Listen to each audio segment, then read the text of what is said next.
Welcome to the Restoration Pros Unplugged podcast. In each episode, we're going to bring you insightful interviews and discussions with top restoration industry leaders. We're also going to delve into their business, the strategies that made them successful, and most importantly, the valuable lessons they've learned along the way. I'm your host, Clinton James. I'm also the Chief Marketing Officer at Water Restoration Marketing. We're a digital marketing agency dedicated to helping restoration companies nationwide secure more high-value water jobs.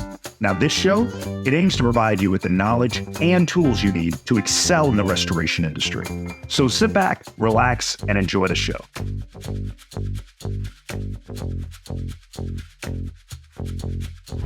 And welcome, folks, back to another episode of the Restoration Pros Unplugged podcast. I am your host, Clinton James, Chief Marketing Officer over at Water Restoration Marketing.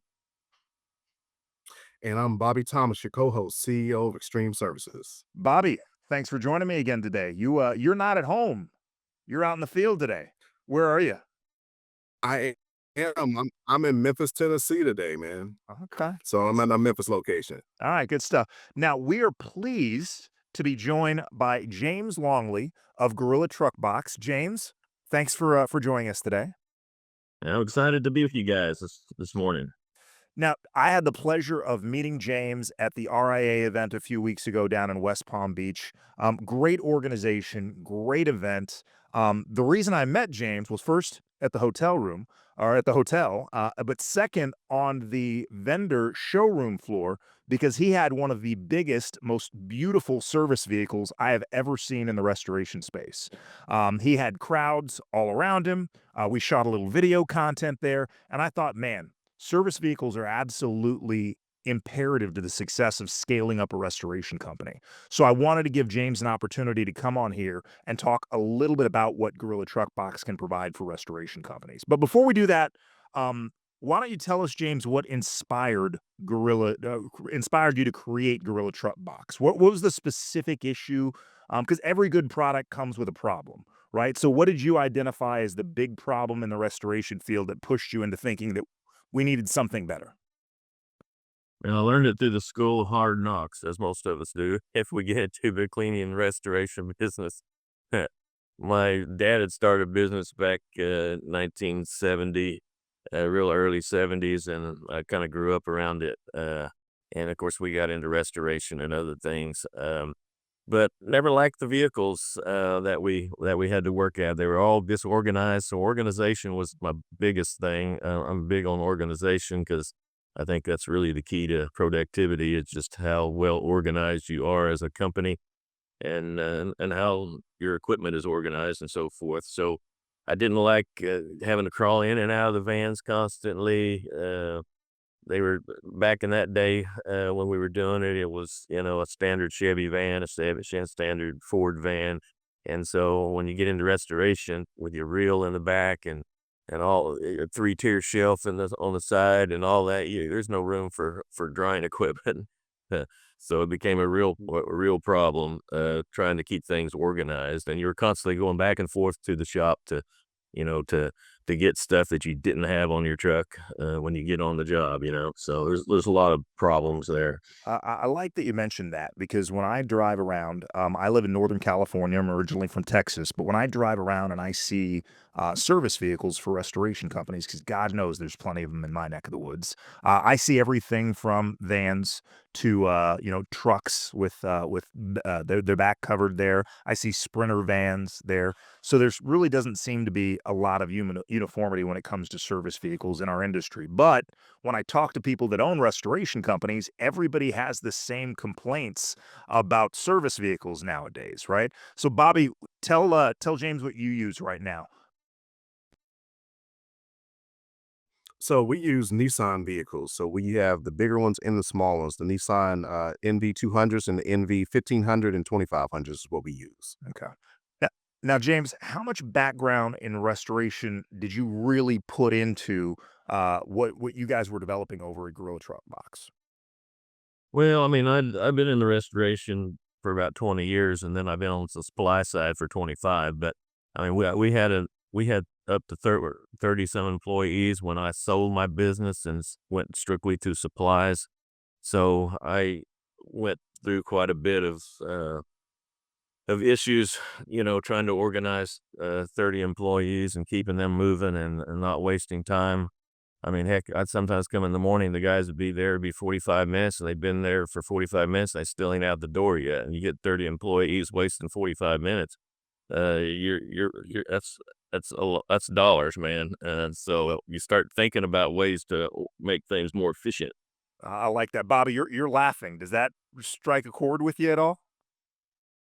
Yeah, absolutely, man. I mean, you always are looking for efficiency and in and out of vehicles, So, because each job requires different amounts of equipment. Every job is not the same. You might need 30 air movers on one job, 50 on another one, and you might need 10 on another. So it all varies. And then just being able to have the efficiency of space is definitely important. All right. All right. So let's talk a little bit about the design and the functionality specifically for these vehicles in the restoration space. So, Bobby, go ahead. So, James, I wanted to ask you because I see you have three models here. I see you have the G1, G2, and the G3. I wanted to know if you could break down the key differences for us, um, and what do you think the differences are that would fit best in the restoration space?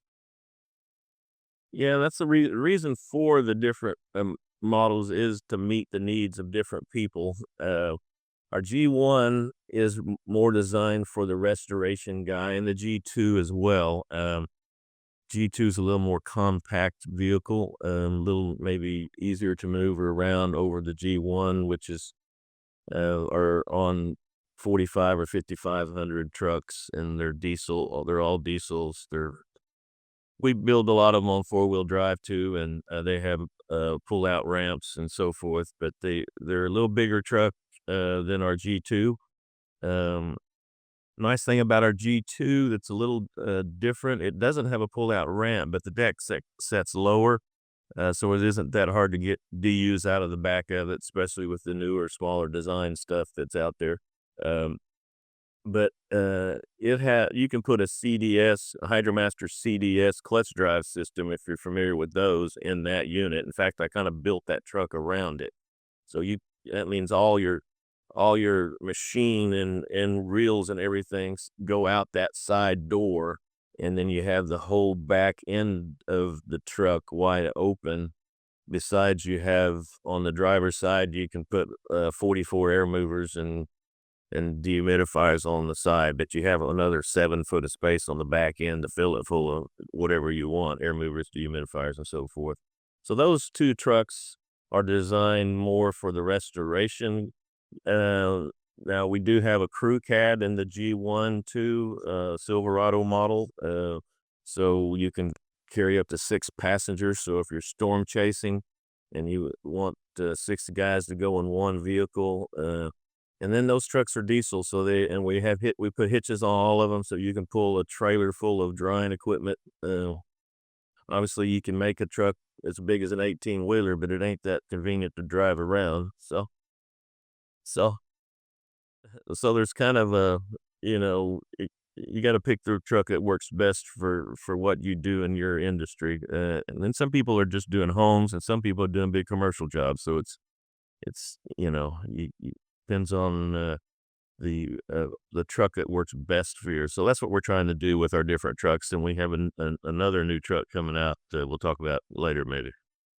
Okay. So James, I have a question for you because with me being a restoration guy too, um, one thing I'm trying to, because I've never seen it out in the field. I'm wondering, is this something that you guys could customize and do? I don't know, but I'm gonna throw it out there anyway. So, with us not only just doing restoration, we do carpet cleaning and we do air duct cleaning as well too. Do you think a truck could ever be created that could handle a truck mount and the air duct cleaning equipment at the same time? I never have looked into that. I've seen multiple ones. I never had the truck mount ones, the ones that have the big chutes that come out the top of them and all of that. I don't know. I've never looked into that. I'm sure it can be done. It's everything can be done. But is it efficient enough? I think air ducts is a whole nother animal, but you'd have to tell me more about that because I never got into that part of it. uh, we did restoration, but we hired that out usually on when it came to duct cleaning. All right, so it sounds like after today's interview, you two are going to get together and create a brand new service vehicle that incorporates air duct cleaning along with restoration services. Glad I can make this introduction. I would just like a royalty on each one of these trucks. Clint, we got you, man. We're gonna create this truck, man. We're gonna sell a million of them. Watch. Sure. You got my wheels turning, Bobby. Oh, no, no. Let me ask you this question as well, James. When it comes to job site efficiency, what are some of the features that your customers are saying that is the biggest impact for them, and what's helping them out the most? Well, organization's a big one, but the big thing that saves money, in my opinion, and I learned this, in my company is we were constantly coming back and forth because I need 2 more air movers. So you get a guy an hour away from you, and he finds out he needs 2 more air movers. Either you got to drive out there, or he's gonna drive 2 hours back and forth just to pick up 2 air movers. And man, that is time is money, and you're burning labor, and you're burning gasoline, and yeah, our trucks are a little more higher than maybe a basic box truck that you can buy and try to put shelving and everything in it. But even if it's a few $1,000s more, you're gonna make that up on the efficiency that you're gonna have with these trucks. Because really, you're an emergency service business. You need to be like a fireman, and all you do is step out, jump in your truck, and take off. You don't want to say, okay, well, how many square feet they think it is? Or do I need 20 air movers? Do I need 50 air movers on here? You need to have all that already on your truck. You need to have wall drying systems on there. You need to have your meters, your tools for ripping out drywall, and all that stuff needs to be on your truck. As you don't need to think about it, and because we used to with those little trucks, the little vans and stuff, we'd every morning we'd load them, and then we come back in, we'd unload them, and then we'd look at what our job is and what we're gonna have to put on it again. Well, that's just so much loss of time and money trying instead of being ready to go in an instant. Mhm. Well, I appreciate you for answering that for me. Another question that I wanted to ask you, because this is a big concern for a lot of restoration companies. I'm going to say this too, because I operate in Birmingham, Memphis, and Atlanta. And I don't know if you know, but all three cities on first 48. So I want to jump into, the security part of the vans. What are some security measures that were taken, with the vehicles? Because I know people have, I know myself, we have expensive equipment, we have expensive tools. I know specifically here in Memphis, our Cadillac converter got stolen off the bomb. That's a whole nother story within itself. But but ultimately, when you have a service vehicle, you want it to have, you want to have, a vehicle that's safe, it can secure your tools and not worry about your hard-earned money walking away in a vehicle that you're out there to service your customers with. Yeah, we try to address that the best we can. I think we've done as good as anything can be done at this point. I think thieves are opportunists. They don't bust windows out of cars and steal stuff out. Most of the time, they just look for cars that are the doors are unlocked, and they go through and steal the stuff out of your car. It's the same way when you're in there and you got your hose stretched out all the way into the apartment complex. Your vehicle's wide open. A lot of those trucks have to have air for their engines and all that. So all our compartments are locked. So all your wands that would be left in your truck and all that would be in a locked compartment. All your chemicals are in a locked compartment, all your tools are in locked compartments, and you push one button and unlock them all at once, so you ain't gotta get your keys out. I mean, that's an option you can add on, but we put them on most vehicles, so most everybody love them. You just push a button. And the cool thing about our G2 is if you put a CDS model in there, you can pull down your roll-up door, and we have ports where your hoses come up and hook in, and it's completely locked up. Um you cannot, uh, crawl into that vehicle, without, busting the window out, to get to the stuff. So, uh, I think it's as secure as any vehicle can be for our industry. That's really a big selling point right there, James. Because I mean, I talk to restoration companies every day. Some of them in some of the biggest and best markets in the country for restoration, but some of those markets are also keen to burglary, right? So it's nice that you guys put some thought into it when you were creating these trucks and compartmentalizing where people lock things up. So you're absolutely right. We don't want to create a bigger opportunity for that thief that is out there looking for their next opportunity. So, Mm. now you guys, how long have you been making the Gorilla Truck Box? We started in 2013. Okay. So we've been at this for a little over a decade. What kind of feedback have you gotten from restoration companies that are actually using these vehicles out in the field? Well, you get comments like, "This is the best vehicle for our industry, hands down," is the comments.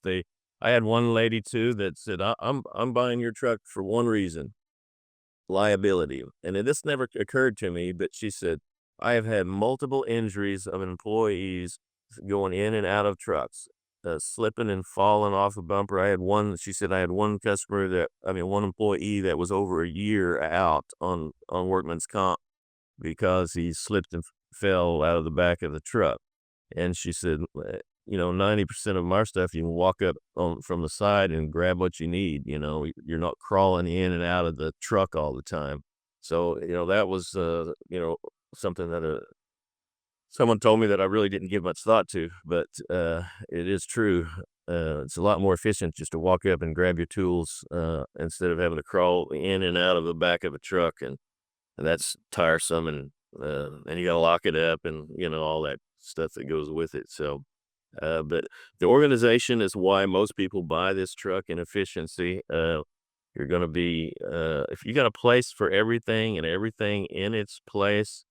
For instance, when you go out and you're getting ready to leave and you look in your compartment where all your wands and tile tools and stuff are, if one of them's missing, you immediately see that. Hey, it's not in its clip. It's not in its place. I need to go back in and get it before I take off. Until you get all the way back to your building and you realize, man, I left tools over. Yeah. I never thought about that. One of the things that I did notice is when you look in his at his service vehicle, because like I said, Bobby, I got to see it Yeah. actually at the RIA event. Everything has a place.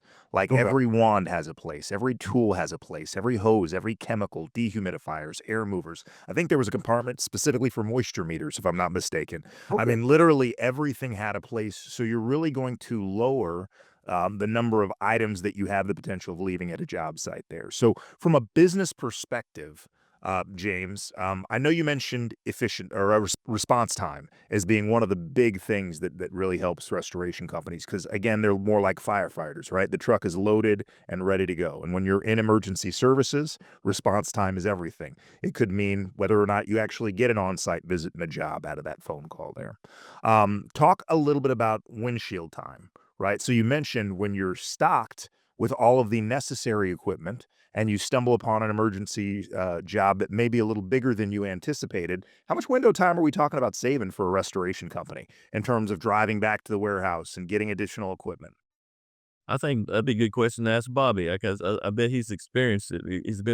I know he's experienced it because he's been in it long enough and he's working in 3 states. So, how many times do your guys do that a year?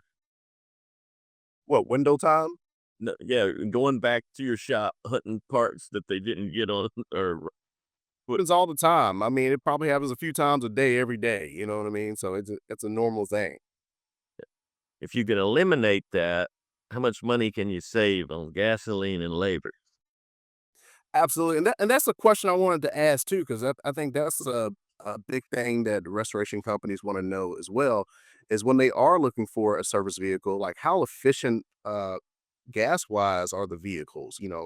How many miles per gallon do they get on the road and things of that nature? Because I know me as a business owner, I'm always looking at my fuel cards like, why do we spend this much this month or whatever the case may be? So how efficient are they?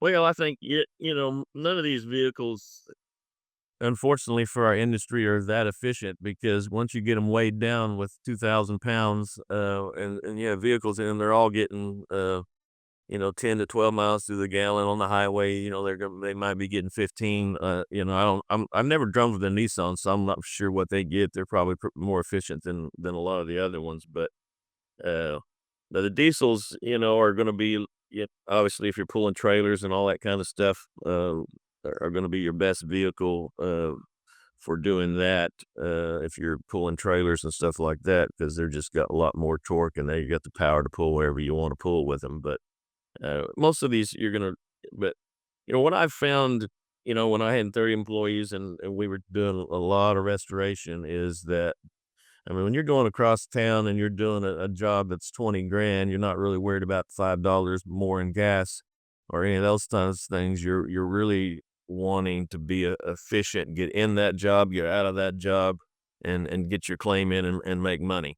And and some people argue that my truck is too expensive, and it is. It's expensive. It's probably 20 grand more if you were to go out and buy a box truck and you were to spray bed liner in it, you'd build some sort of shelves in it, you'd put lights in it, if you put electric locks in it, backup cameras and everything that's on my truck, you're gonna be probably within $10,000 of what my truck costs, and then are you gonna be as efficient? And but mine you can just pick up and drive away and it's ready to go. So, it ain't for everybody, but we also we sell every type of truck available. I mean, if you want a standard Chevy van, I got over 100 of them sitting around right now. You want a high roof Ford Transit, Dodge Sprinter, whatever you want. We've got them. Just Gorilla's our top of the line vehicle when it comes to efficiency. All those others, you got to do something to them to make them efficient. Ours is built for efficiency. I like that. James, let the audience know where you're physically located. We're physically located in Tulsa, Oklahoma City, and Wichita. We have 3 different locations there. But you can ship anywhere nationwide. I don't care if they're out in Long Island, New York, or Miami, Florida. If they want one, We ship from coast to coast, and a lot of guys will fly in and drive our truck off too. So that's an option. We Nice thing about that, if you drive in and if you fly in and drive it off is, especially if you had us install the truck mount and all the equipment in it, we go over all that kind of stuff with you and go through the whole how to maintain it and all that kind of stuff before you take off. So sometimes that's a nice way to do it. And what percentage of your clients actually fly in to pick up their service vehicles? about 50%. I actually ship about 50% and about 50% fly in. Some guys are just too busy; they ain't got time to fly in, so they said ship it to my door. So Well, I imagine once they buy one and they know what they're getting from you, you've exactly probably got restoration companies that have multiple Gorilla Truck Box vehicles in their service fleet right now, right? correct. Okay. All right. So, I guess kind of going back, what does the ordering process look like? Are these already sitting there on the lot, ready to be picked up tomorrow, or is there a process that's involved in actually getting one ordered? I have about 40 trucks right now in stock of different models. It varies as we get towards the end of the year. I can start selling completely out. Most of the time I do sell out. Sometimes I have some that carry on into the next year. It takes about a year to build one of these trucks. Right now, close to a year, about 8 months. When I first started building them before COVID, we were getting them done in about 3 months. So, COVID has just, I don't know, destroyed everything for speed. So, Yeah, they're not the only industry impacted, Trev. I guess I had an additional question because Bobby and I had a conversation a couple weeks ago about branding and how important that is for restoration companies.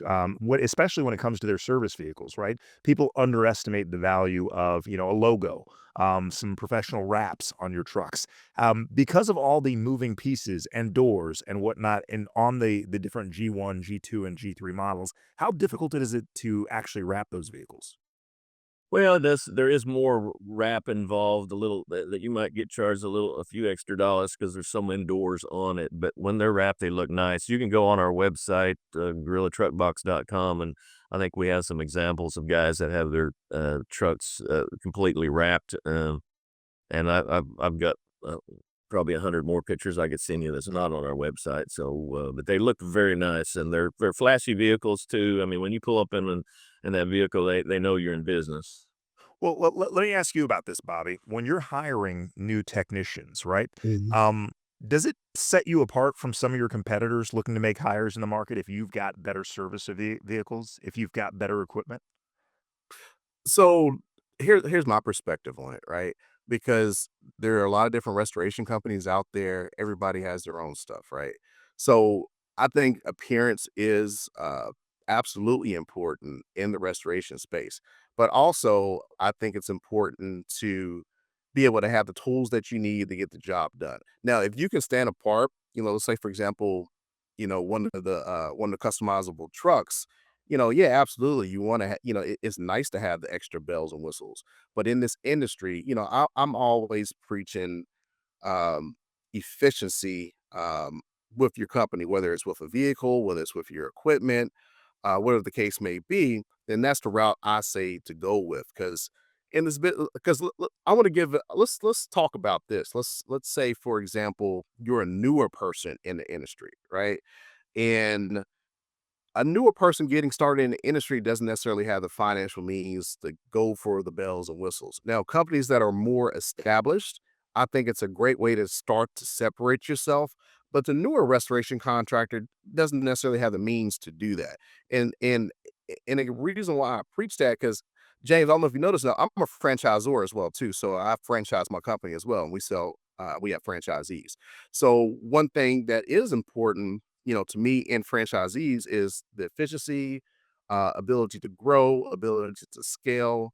And as you know, the longer you're in business and the more you're able to market, the more you can grow your company. So that kind of leads me into another question I wanted to ask you, James, was um, every restoration company has their own needs. And I'm sure that they're going to ask you different questions. Can you customize this way? Similar to what I just said, can you do a truck mount and air duct cleaning in a truck? I'm sure other companies are going to ask different questions as far as how customizable they are. And I'm a car guy too, so I got excited when I saw that the Chevy Express was finally getting redesigned. I thought it was going to be the same forever, and it's finally coming out with a new design. I think it's 2026, 2027. Are you guys going to look into using the new Chevy City Express? And again, how customizable are you guys to restoration contractors out there? Again, because like I said, I know you have the uh different models of the vans. Again, like I said, you may have a newer restoration contractor, you may have some guys that have been in the business a little bit longer. How customizable are the trucks depending on the customer that you're getting at that time? I think we can do more customization than anyone on the planet in our industry as far as that goes. We don't like to move like on our Gorilla trucks. We're not necessarily going to move a wall for you in there, but we have all kinds of clips and accessories of how to store stuff, and even if you're not buying the equipment from us, if you bring us your equipment, we'll set it up in the truck for you, and we can put ladder racks on the trucks. There's a lot of different things that we can do, but the reason for the different models too is kind of to fit the needs of different people too. We don't just have one truck and trying to make it fit everybody's needs because it just doesn't work that way.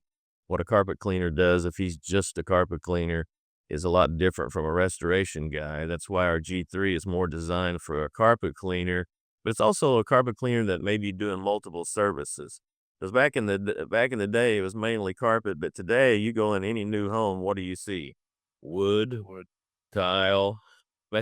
They may have carpet in the bedrooms, but the carpet's declining quite a bit. Uh, so if you ain't doing all those different services, you're gonna carry a wood floor cleaning machine, you're gonna carry a tile cleaning machine.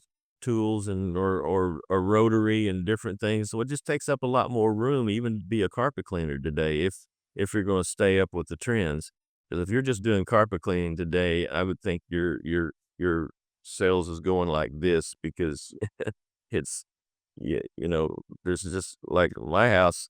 I got 3 bedrooms with carpet in it, and the rest of it's all wood flooring and stuff. So you got to stay up with the trends. But yeah, we can customize a lot of different ways. I'll even customize a whole box for you, but I ain't gonna do a one-off. It's just not worth my time to do a one-off. It's gonna be for big companies that want, hey, we're looking to do, 5, 10, 20 trucks and our whole fleet's going, and I want this done. Like we can do that. I like that. Oh, absolutely. And to your point, I 100% agree. I mean, a lot of different flooring out there now, hardwood, tile, but ultimately the truck mount, you can hook up to the truck mount and you can do the floor cleaning with the hard surface, the carpet cleaning. So that's the cool thing about, you know, because even though we're a restoration company, I think I was telling you before, Clint, I consider us more as a service company.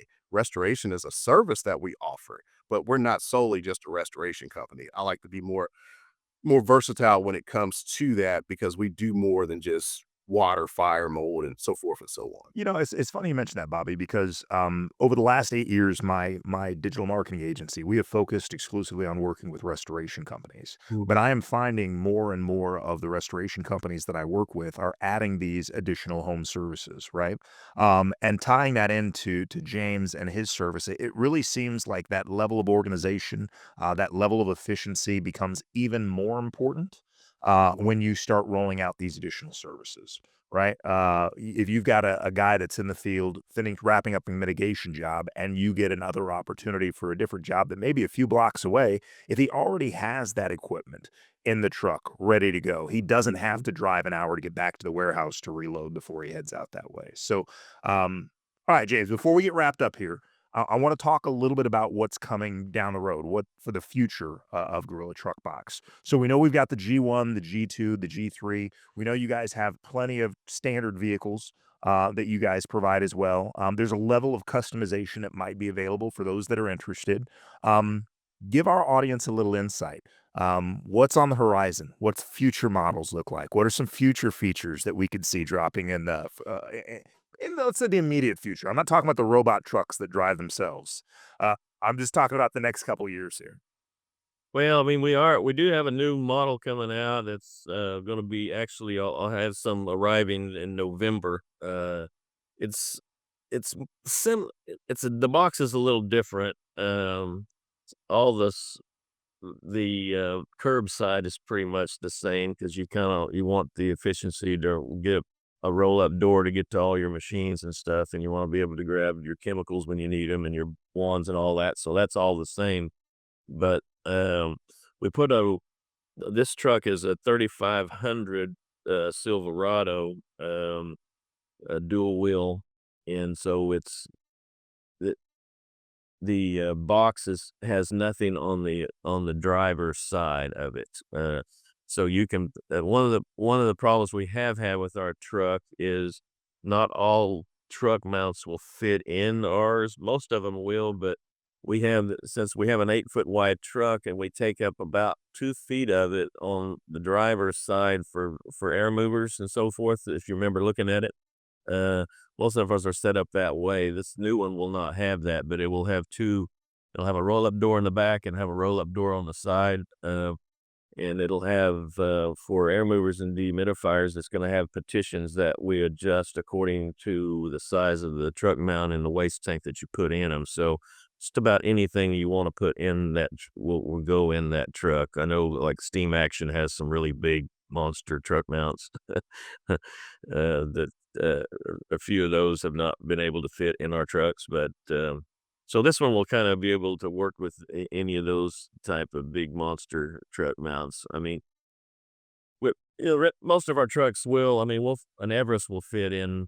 Won't fit in our G3, but it'll fit in our G2 and our G1s, which is a big truck mount in itself. But there's some bigger ones out there, like I say. But so we made that adjustment on this truck. It's gonna be a pretty cool truck. So and it's gasoline. The problems with the 45 and 5500s, they're all diesels. So some people don't like to deal with the diesel.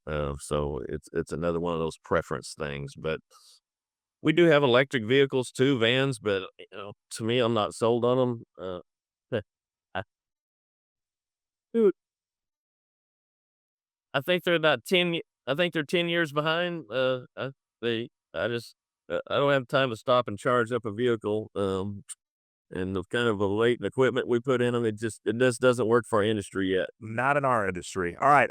For our audience, thanks for sticking around. We hope you got some valuable insight about what Gorilla Truck Box is doing for service vehicles. James, tell the audience if they're interested in finding out a little bit more about these models, a little bit more about you, potentially looking at making that investment. What's the best way for them to find more information and then reach out to you?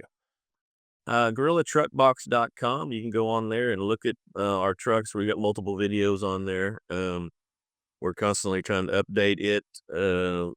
There's an area where you can type in want more information, want someone to call you, and we'll usually call you that next day. I give my number out to everybody.